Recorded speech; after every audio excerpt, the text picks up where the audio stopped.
Howdy, folks. Welcome back to the podcast. It's Christmas Eve, and we are thrilled to be here with you.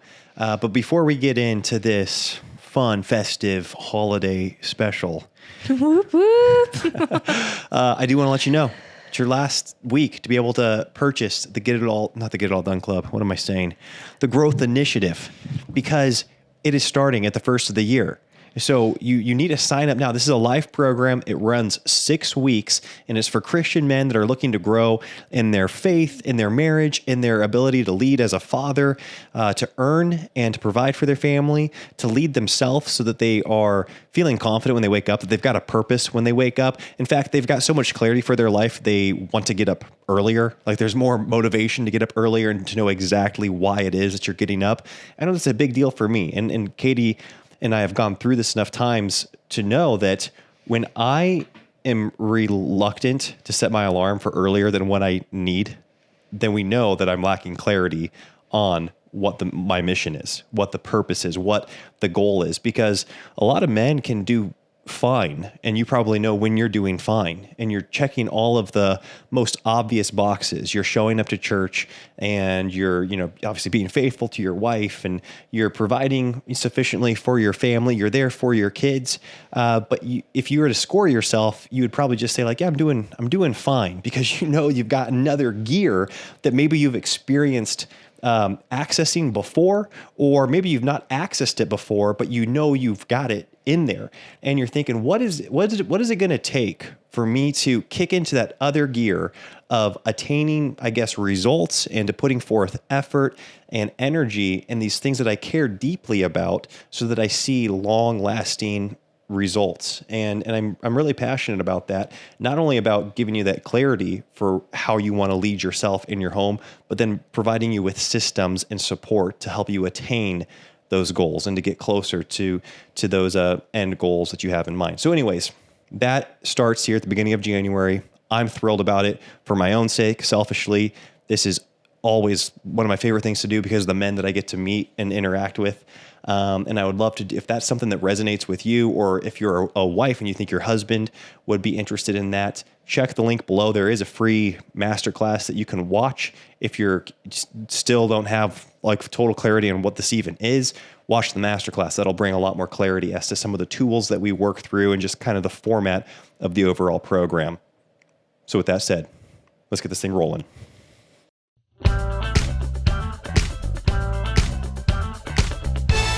The Now That We're a Family podcast. I feel like we're like matchy these episodes. Oh, you're right. Episodes.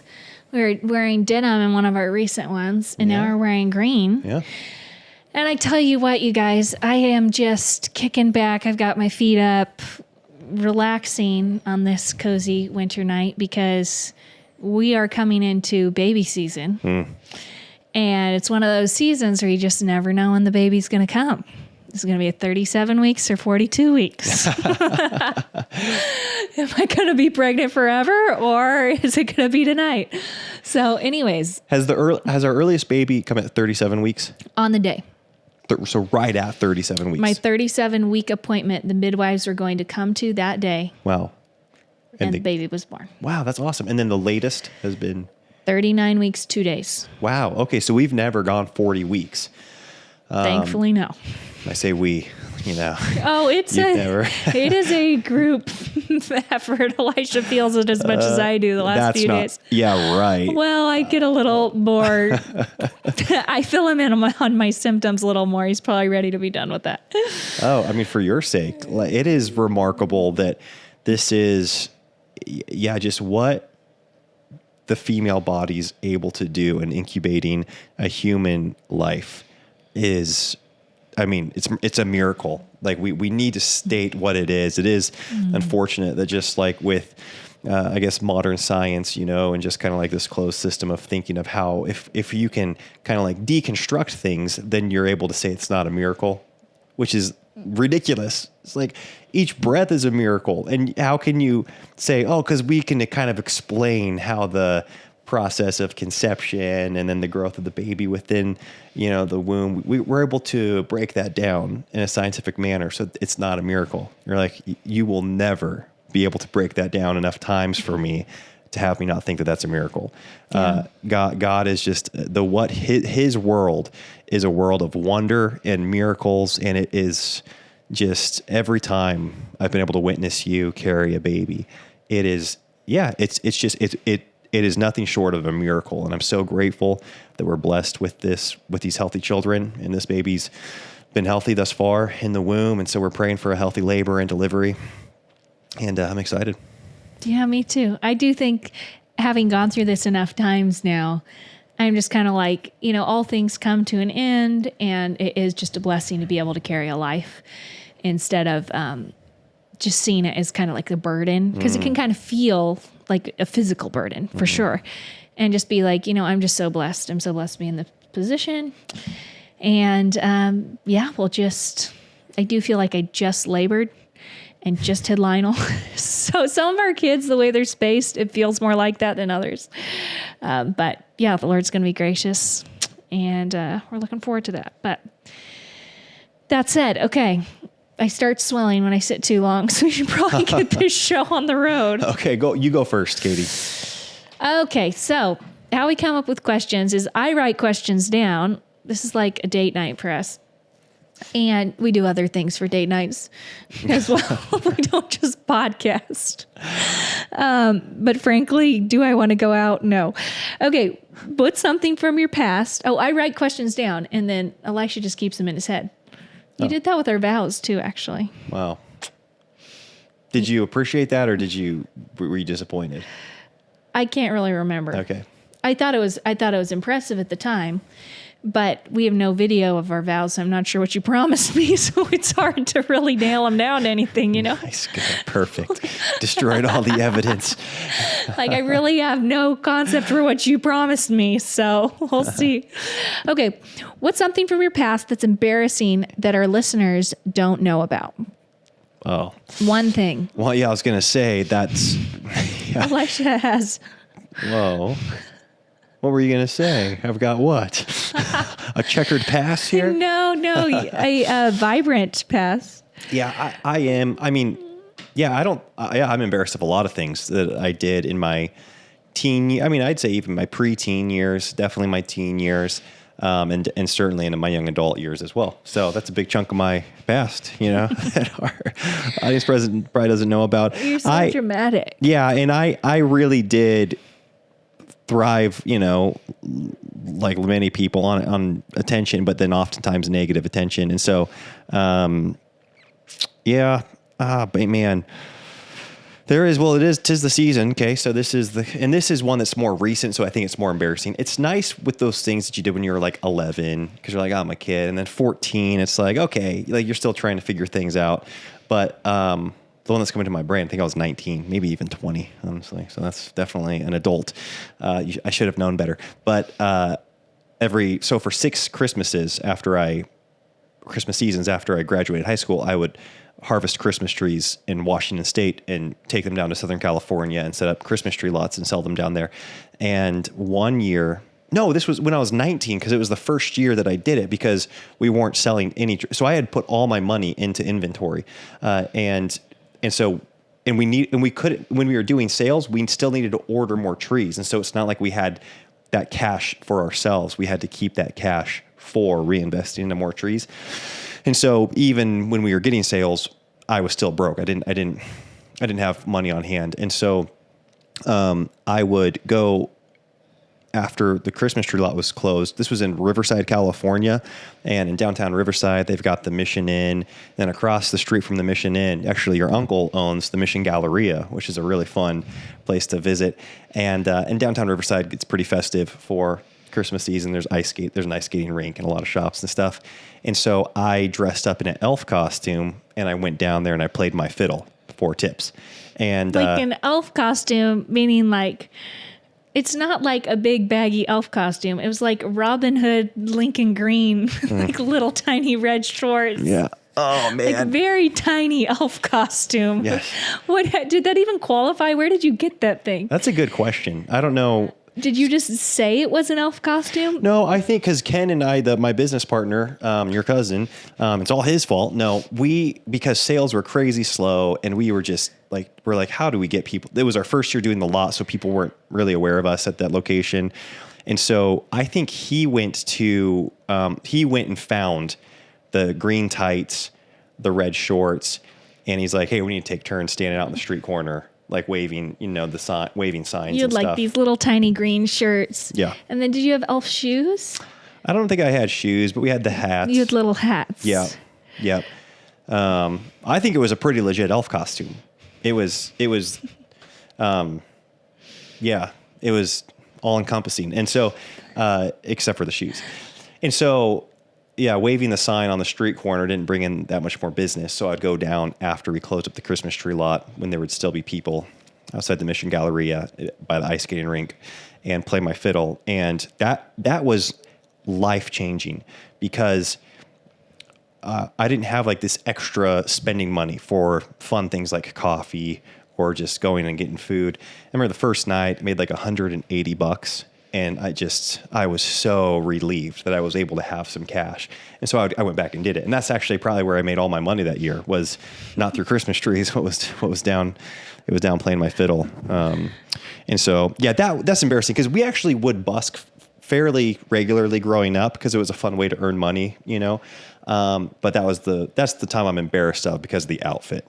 I think more than anything. I'm not embarrassed of busking. I would do that again. I think it's a fun way to play music and to, Yeah, Leon begs to be able to do that. Yes. Like, where am I going to sit? Just right next to you around the corner? Mm-hmm.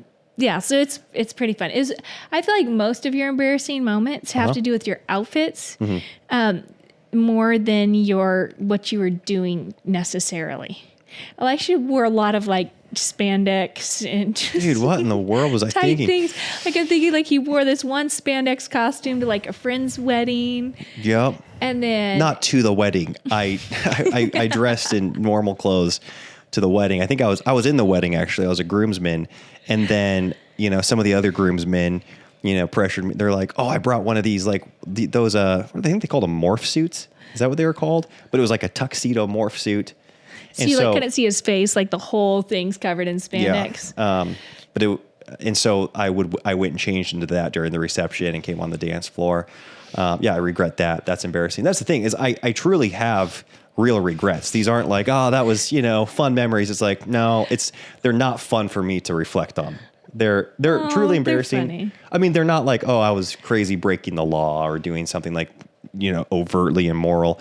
But it's just kind of like, oh, that was not, sensitive or wise or respectful or, I wouldn't encourage my sons to, I don't want to frame those stories in a way that my boys think I think it's cool. Mm-hmm. Are you tracking with me? Because I would hear, when I was a kid, I'd hear different people tell stories and I'd be like, well, that's the craziest thing ever. That's a cool thing to do. And then you get older and you're like, that's crazy. I thought that was cool to do. I don't want my kids I don't want them to go toilet paper houses, or go around college campuses scaring people. I think of that stuff, like that I would do in high school. And it's like, man, that's how you get shot or just beat up at the very least. I'd put this alien mask on and, we called it Marvin, and go down to the community college, like after basketball games or whatever, and just wait right next to people's cars at nighttime. Oh my word. And jump out. Terrifying. And I'm thinking of like somebody doing that to me now. And I mean, I wouldn't just pull my gun out if somebody, scared me. I don't know. But I you would punch actually them, might. I would be upset. In North Idaho, you will get shot if you do something. Yeah, like and that. so I don't want to share those stories in a way for my boys think that that's a fun thing to do or a good idea. Or the other one that cracked me up was when you were playing at like a restaurant or something, or you were playing at like a thing, and then you went running outside. No. Yeah, that was, again, I'm embarrassed. These are not fun for me to reflect on, and it's insane that I did this. It really is. This is why, young men need more. They need more in their life. I'm not even going to share that story. You are. No, that one's too. I shared too much. I shared more than what you asked for, and so we can move on. You're just so dramatic. Yeah, I think it's so funny to picture, though. I don't know. That's not like. Yeah. I feel like Elisha's stories just revolve around him being a little more of like an exhibitionist. Yes. Then that's the embarrassing part. It is. Then I think you were kind of naive, though, honestly. Yeah, I think it was innocent. Innocent it was- meaning with how visceral everything like appeared. It wasn't like I had these motives. No, it behind wasn't like you're trying to be inappropriate or dress Yes. inappropriate or whatever. But you would come off as a little bit of an exhibitionist. Yep, certainly. Let's move on. Katie, what's your answer to that question? He said you can't ask that one back. You can't answer that one back? I mean, I just don't think I have anything that exciting or fun or worth sharing. You've never done anything embarrassing? No. Okay, well, then I'll ask you a different question. Yeah, none. What? Yeah, I had serious questions. I was going to ask you what. Oh, I do too. Yeah. What is something you can point to as being one or multiple things like a vivid time of conviction in your life, like the Holy Spirit actually prompting a very practical change in your life, where it's like you made life changes because of conviction? Okay, well, I mean, the first thing that comes to mind, just for the sake of the podcast, was when I was 17. And I just was feeling so empty, so needy. And no attention was enough. No, I was getting devastated over getting picked at the wrong time on a soccer team, just. Yeah, I mean, that's stuff like when you're 9 is pretty devastating, but when you're 17, that's when you're crushing 17, it was kind of like in pickup soccer games. A lot of it had to do with popularity and more than just skills. So I think that there is an element of the Lord just really wearing me down. My dad and I were having a lot of disagreements and challenges and stuff like that at that stage, and I knew I was seeking attention in the wrong places, and for a while I got it, and then I wasn't getting it, and then it just was, it was just like this. I was sick of myself, and I feel like that was a very clear time for me when I realized, Lord, I'm so needy, and I need you. I need you to fill me. I don't want to be this needy girl going around. I can't keep going on like this. And so that is when actually I listened to Michael Pearl's study on imputed righteousness. And I read The Knowledge of the Holy that you had given me. So I must have been 18 at this time.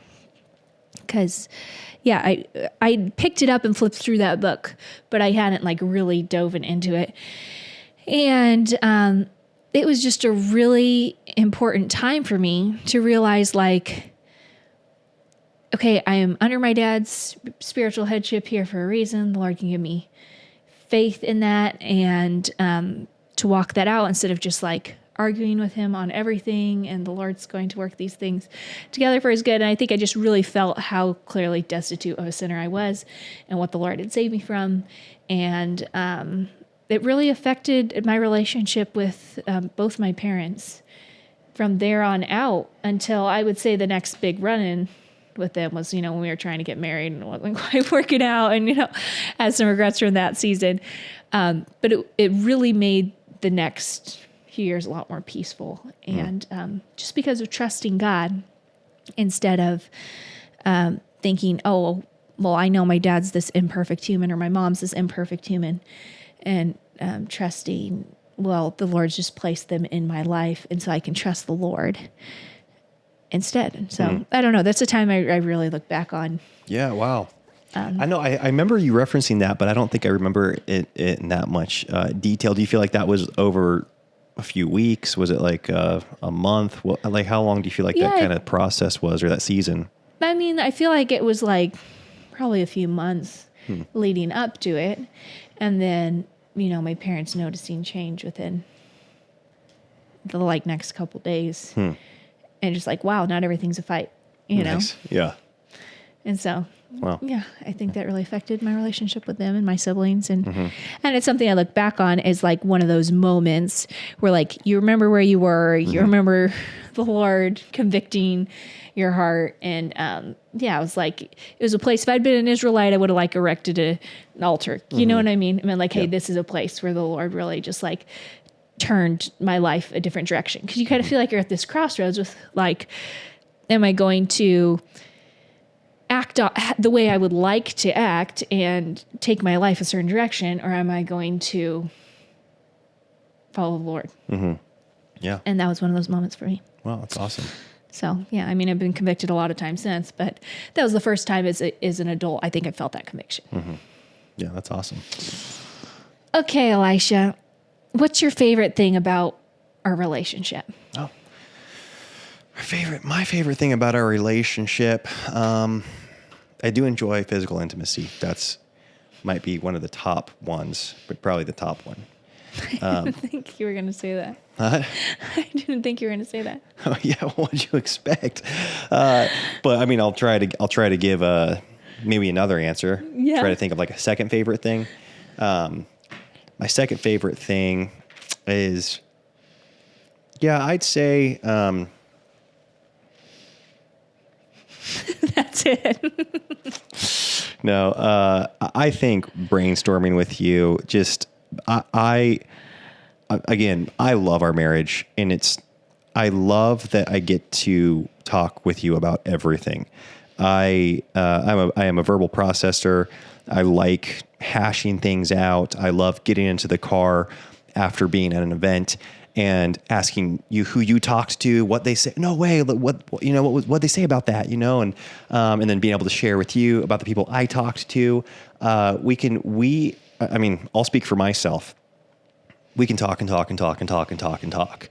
Sometimes to our detriment, right? Because when we get into a negative spin cycle, not like combative, but we're both kind of like not in a good headspace, we'll just convince each other more and more that you're right. There is no point to anything, There's like, no hope. Yeah, and just we can, I guess really accelerate the negative thought patterns that we don't do that very often, but that has happened before. And so, yeah, I just love that, whether it's the dinner table, I mean, tonight, and this is something that you and I think are constantly trying to find a good balance in, is we just want to tuck our faces off, and then the kids, will pipe in and be like, wait a second, that's right. I want to include the kids in these conversations. And of course there's a time and a place for them just to let mommy and daddy, talk something out or figure something out. And it's not that I don't like talking to my kids. It's just that I love talking to you. And so when we get to the end of a busy day and I've been able to connect with you and we sit down at the dinner table, I'm just like, let's just talk and talk and talk and talk. And sometimes that's, to the, at the expense of conversation with the kids. And we'll be like, oh, okay, let's talk as a family. And then when the kids are down, then, we can continue on our conversation or whatever. So That's fun. I mean, I'm just a lucky woman that's something that you enjoy doing. yes. Because I think a lot of women wish that their husbands love talking and conversing. I think that's a big reason why I'm really blessed with female friendships now, but I didn't feel the need for them for a long time, because I think a lot of girls go to girlfriends to like talk stuff out. And I think I just have felt so content in our conversations and in that part of a relationship. So yeah, and that's only grown. Because I do think that we've always liked talking with each other, but I think there was like less categories we could talk about in the early years of marriage. And now I feel like nothing's off limits. I mean, meaning like if I'm interested in something, I'm going to talk to you about it. And you, whether or not you are interested in it, we'll find a way to engage in the conversation, which blesses me. Where I think we used to each have our things that's kind of like, I'm not that interested in that, And yeah, so, that's true. You would get into things that I just wasn't interested in, and I'd be like, okay, like whatever, just kind of hear you out or zone out. And then vice versa, I think back to just even some of me trying to talk about theology and how that was such a non-starter for maybe the first 4-ish years of our marriage, and how those are like the longest conversations we have now are around, theological subjects. And so, yeah, it's pretty fun. Aw, I'm glad. Thanks for answering that question. Of course. I feel like that was such a girl question to ask. Okay. What's your favorite Yeah. thing about our relationship? Okay, here's my question. If you could go back to talk to yourself in your first year of marriage, what is something you would tell yourself in that first year? Wow, these are big. I feel like you should have like given these to me before. What if I give myself bad advice? Because it's just off the cuff. That first year of marriage, I would say there's probably a lot of things. One would be don't stress so much about everything. Yeah.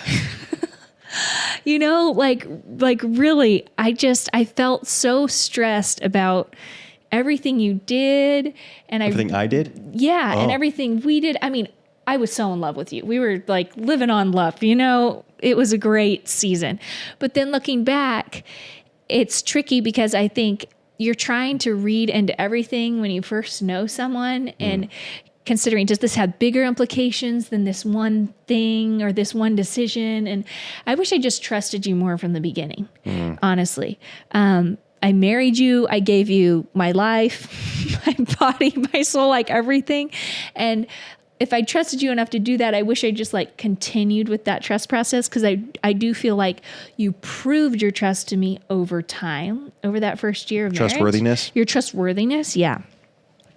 But I really second guessed everything you did. And I just wish I hadn't done that. Yeah, I don't know if there's any way to expedite that.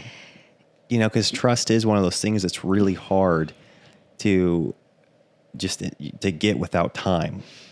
Yeah. You know, because I think you like loved me, you respected me, you Yeah, I honored did. me, and so those are things I think you can like put into practice, even when there's not that history track record. But trust is a hard thing to have without there being some track record. Yeah. So I don't know. I wish I'd just been like more gracious with you and more less micromanaging of your life. Those are things I regret. Just trying to make you.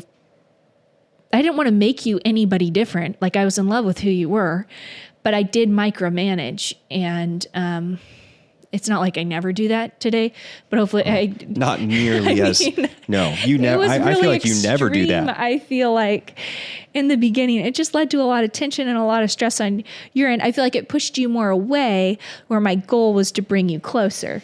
Yeah, I mean, and I don't want people to get the wrong picture. I don't think you were ever petty or annoying in the way that you would do those things. Because I think of even like, I'm trying to think of an example. Like, hey, can you come to bed now? Or are you coming to bed? Oh, you know, yeah, that yet? was, yeah. Or, hey, you know, are you coming home? Are you can you come straight home? Or can like those types of, I don't think you were ever kind of like, are you coming to bed? Or I'm waiting for you. Like, what are you doing? You know, like, you know, I've been up here for 20 minutes. It was never that. It was always just kind of like, hey, could you come to bed? And so it was, I feel like just genuinely stating your desire, or like, hey, can you come straight home? I don't think it was ever kind of like, you know, where are you? What, like, come home. Where, like, what? I thought you were done with work at this time. It was never that attitude, but it was like, but you would make your requests known. No, it was on was a regular annoying. basis. Yeah, You know? exactly. On a very like a 5-minute basis. So what I'm saying is, yes. I was never kind of like, oh, this lady's annoying, ever. I think that it made me, like you said, I don't think it even pushed me away.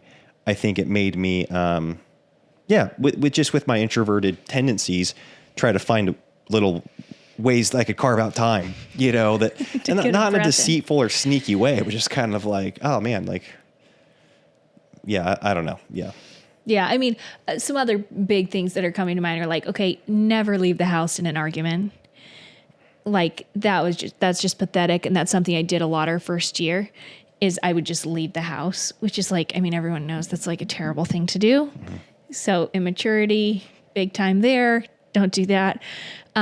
Sleep on it. Do not feel the need to argue everything out before you go to bed. Just wake up the next morning, you know, stuff like that. And don't argue through text. Oh yeah. That's another thing. I mean, there was just like disagreement practices. I feel like I did so poorly. And our first year was just so dramatic. Like we were just like so in love and would go through like just arguing poorly. I was very immature in our disagreements. Yeah, it never seemed, because I mean, that's the nice thing about growing together is that we got married at our maturity levels and we grew in our maturity levels. And so that's the blessing of growing with your spouse. And it's that's the nice thing. And maybe you feel different. I wasn't blindsided by any negative things going to marriage. I was blindsided by how awesome it was. Like I was blindsided by how incredible you were, but there was no like, oh, we're home from the honeymoon. And it's like, what? Like this, I did not. So no. So I'm saying Neither those parts of your personality, I was just more and more in love with you. Yeah, and so I think that part of you really wanting me to, that part that you were just talking about, I was well aware of that throughout dating and going into an engagement, and so it's not like it blindsided me. I loved you, and I knew that was a part.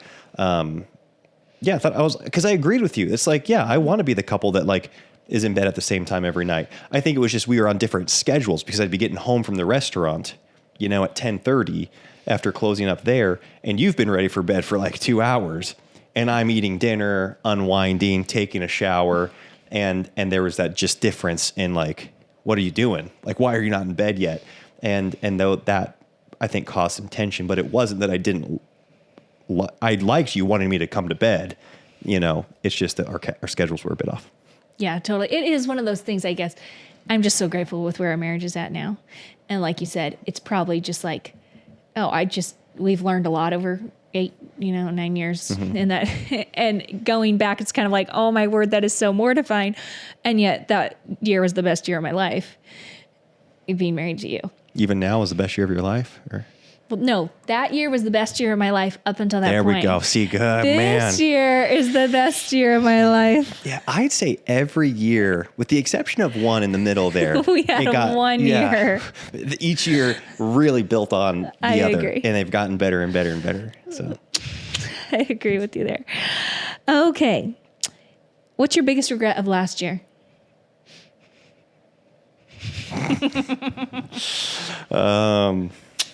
Let's see. Honestly, it's not that. So, dying to know. Yeah. No, whatever it was we were just laughing about, it wasn't that actually. Like that would be the most obvious answer, but it's not. I actually don't have any regrets from that. I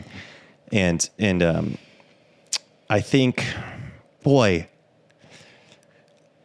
to be you be honest. I can say it? Yeah, okay. So I think our dog, Gentry, the Rhodesian Ridgeback, is an incredible dog. Everybody we bring him around says your dog is so well behaved. This is a smart dog. This dog is beautiful. I agree. I'm proud of the way our dog presents. And so that is all true. And at the same time, what else is true is I do regret getting him this year. Okay. So it's not like I'm this, I hate our dog or resent our dog. It's a stupid dog. I'm not that way at all. I think our dog is objectively awesome. It's a beautiful dog. We've worked hard to train our dog, so for his age, he's a well-behaved dog. And yet I truly do regret getting that dog when we got him, just because of the craziness of this year and our unconventional living situation for a big chunk of the year. Having that in the middle of it, that was one thing that would regularly because I didn't regret moving to the tent. I did not regret starting our build. I didn't regret selling our house. None of those things. I didn't regret any of the trips we went on. But the one thing that would raise its head, was that dog. That dog's head would come up out of that back seat. And thinking like, why is this another logistic? Because there's a bunch of things. Or over your bed in the tent.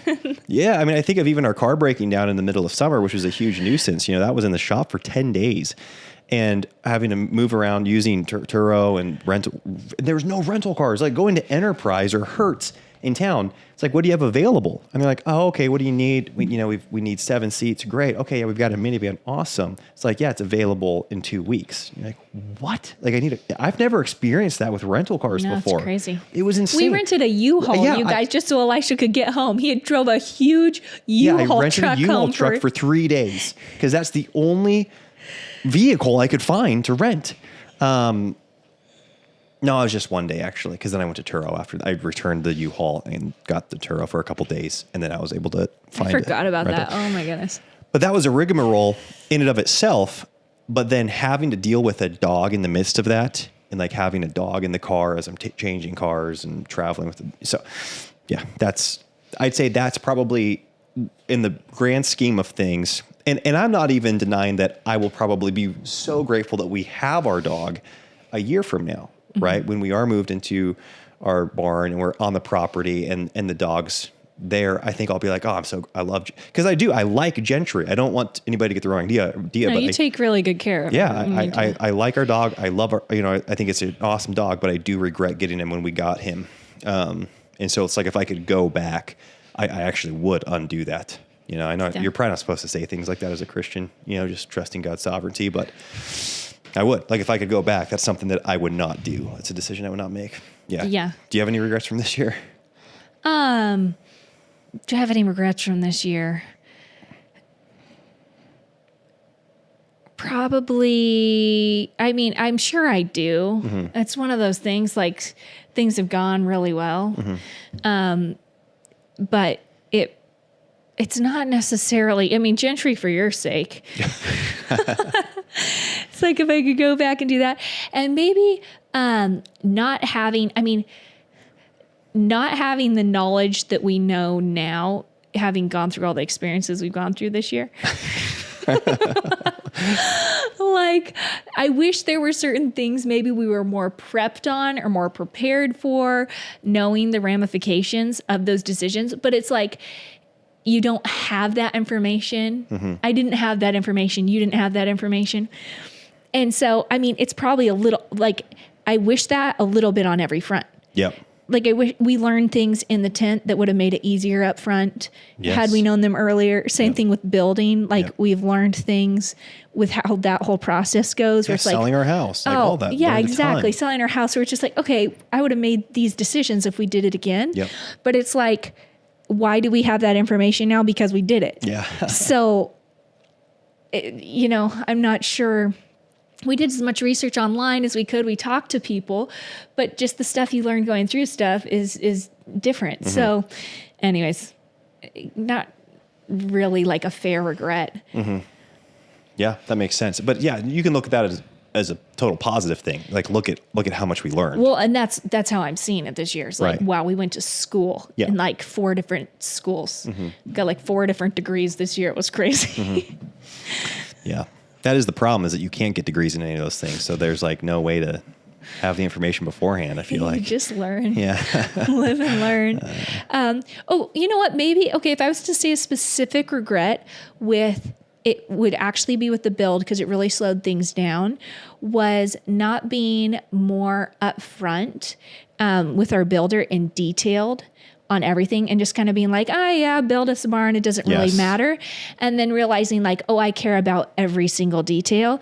And so I should have sat down and been like, let's talk through all this stuff. And instead, I didn't think things mattered so much. And so I wasn't as involved in the process until months into it. And because I just didn't think I cared so much.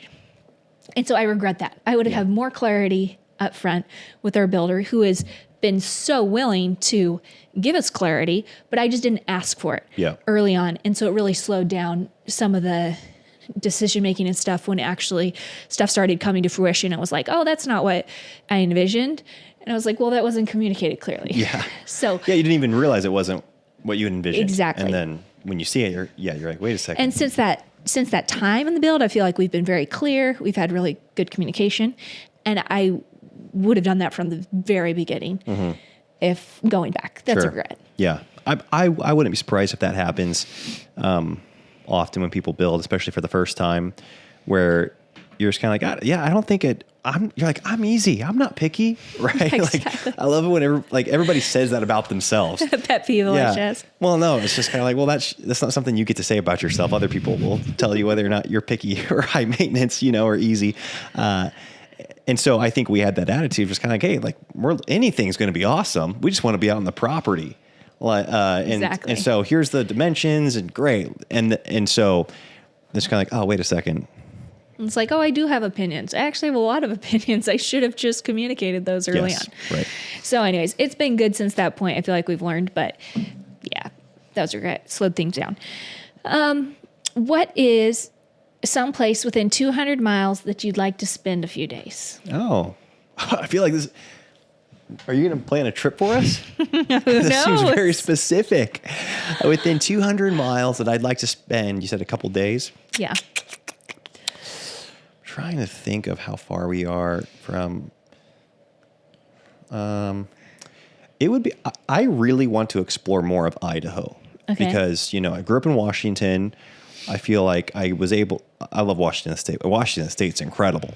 Same with Oregon, and the West Coast is insane. Okay. The states aren't getting offended, Elisha. Sorry, I was working myself into the answer here. I feel like you're like, I don't want to offend these states. They're beautiful. Yeah. And so obviously we love North Idaho. There's plenty we could still explore here, but I think we could do that as a family. We've spent a fair amount of time in the Boise area and McCall, and love that area. It's incredible. I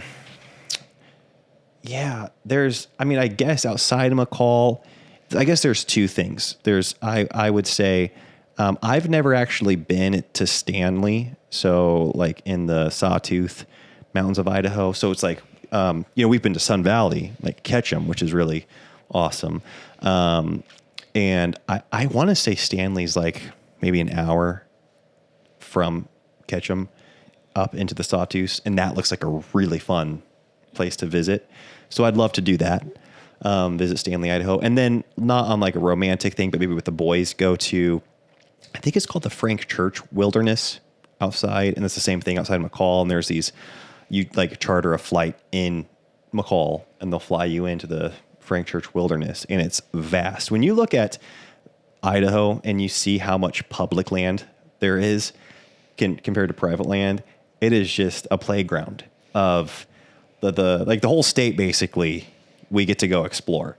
And there's a lot, obviously we don't have a coastline, but the lakes and the rivers, we've got amazing water. And then the mountains, that's, growing up in Washington, and then living in Oregon, we're very used to Mount Rainier, it's like it's a dramatic mountain, right? Like that is a mountain. And then the Olympic mountain range. And then living in Central Oregon, we've got the Sisters Mountains, Mount Jefferson and Mount Washington, like really cool mountains. And so when we moved here to North Idaho, I was like, oh man, it's beautiful. The lakes are second to none.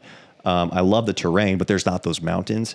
But the Sawtooths, I think, have a lot more of that rugged, dramatic, not like the Tetons, but more of that like, wow, these are actual mountains. And so I'd love to go spend some time in the Sawtooths.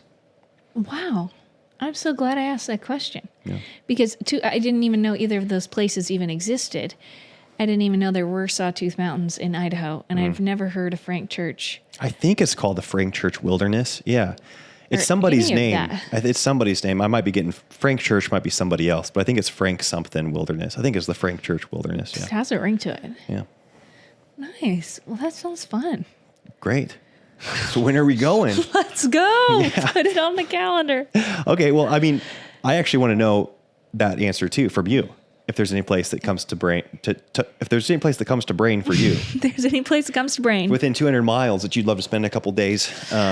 Well, you know me in distances and directions and all that stuff. Okay, well, just guess. Yes, yeah, because I was like, I actually have no clue.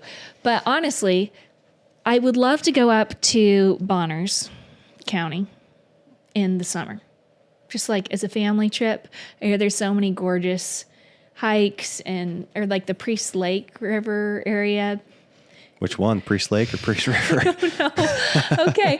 There's one where everyone camps on up there. Priest Lake. And they say it's beautiful. Uh-huh. And there's hikes up there and stuff like that. And that just sounds really fun. And we've never gone like super far north. Mm-hmm. And so both those sound like fun family trips to me. Yeah. And then I know this sounds like totally boring, but in terms of it's so close by, but one of my favorite trips ever with you was our ski date that we took on Schweitzer. Oh, that was so and great. It's like it's closer than ever now. It's like 40 minutes away. Yes. But like, That would be awesome. I would redo that over and Yes. over. Like, Well, and this time we can stay at a better place. oh, and I mean, we could, but Yes. I had a good time where we stayed, and it was just the most fun I'd ever had skiing. And yeah, I could redo that date every year. Well, let's see. The baby's coming. We could probably do it this year. I some know. I spring wonder if I skiing. could get my core together enough That would be so fun. to get up there. But anyways, Great answer. Well, we're going to wrap this thing up. Folks, hey, thank you for listening. We're grateful for each and every one of you. We've loved this year, and we're really grateful that you guys have come along on the journey with us. We've gotten so much encouragement from many of you via emails and comments, and even in the Q&A box. You know, you guys will ask your questions, but a lot of you just take the time to leave amazingly encouraging notes in there. And so thank you to all of you for doing that this year. We're grateful and hope you have a Merry Christmas, and we'll talk to you next time. Bye-bye. bye.